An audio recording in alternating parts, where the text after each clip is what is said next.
Tom demands excellence from everything he does, no matter what it is. Every movie that he does his own stunts. He's in the planes here. He's flying his own plane in this movie. So I think that's really exciting for an audience to see an actor who's so committed to his craft and works so hard at it. It's no accident he's one of the biggest movie stars in the world, if not the biggest. And there's a reason his movies do so well, because he puts so much time and energy and commitment into it. It's real deja vu for me to come back and make this movie with an iconic actor. And just, we had such a great time the first time. But the difference the first time is we didn't know what we were making. We had no clue. We knew we were making a good movie. But this movie took off all around the world. I mean, Tom tells stories where he's in Africa, in the jungles, and kids will walk up to him and say, Maverick, Maverick. So this is all exciting stuff, to come back and be Maverick again at a different phase in his life and actually be a teacher working with these young pilots.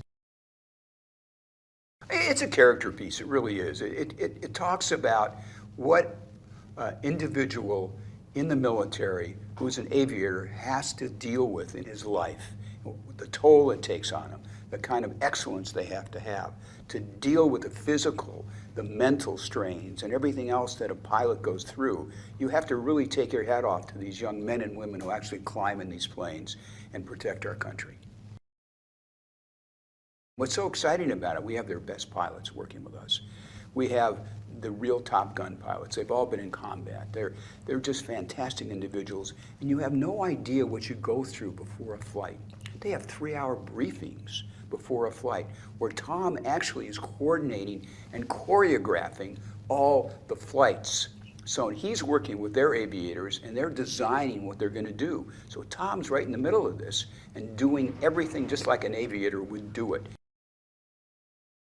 It's amazing what we see in the cockpit and what an audience is going to experience. You're going to experience what it's really like to be a pilot, a fighter pilot, a Top Gun pilot. It's so exciting for me to watch this, and you see this aerial footage, which is spectacular looking, and it's such speed. It looks almost unreal, and it's real. It's the real thing. Besides the 6 cameras in the cockpit, we're doing air-to-air, so where you have one jet filming the other jet.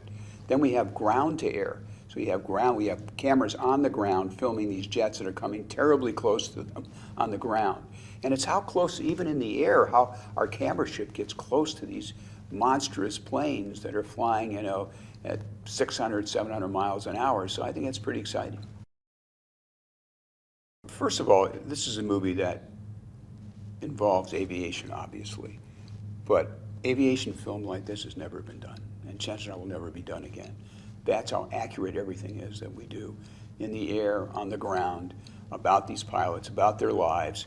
It's a spectacular character study about aviators and what they exactly feel and the stress they go through and the things they go through and how they have prepared themselves, and how we prepared this movie is extraordinary. I don't know if anybody will be able to do this again. Joe Kosinski, our director, what we went through to find a director to do this. And Joe had worked with Tom in the past, and Tom knew what an excellent director he was, how he's into the details. He's a techno whiz with everything. He's about character and story, and he's got this fantastic eye. I've been wanting to work with Joe for many years after I saw his first movie, how talented he is. And Tom picked up on that. And really, Joe had the makings of the idea that became the movie. I mean, he pitched the movie he saw in his head to Tom. Tom said, that's what I want to do. Claudio is our cinematographer, and just to mount those cameras, the technology, the things he had to figure out, the right kind of cameras, and work with the various different camera companies to make sure he got the right ones, and to make sure they're working every time you go up there. It's a lot of money. They better be working. He did a great job. He's got a great vision, a great eye. He's a master cinematographer. Well, I think Maverick carries on the legacy. Tom Cruise carries on the legacy. He's such a terrific actor and individual, and he works so hard, and he cares so much about the process, and he's involved in every aspect of it. He just doesn't show up on the set and say, remember his lines and go to work. He works tireless hours on the weekends, rehearsing, going over the script, bringing the cast in, making sure everybody's able to fly, we have ways where the actors actually start learning how to fly to take these G-forces, and he starts them in a prop plane, then he puts them in a jet, and then we put them in an F-18.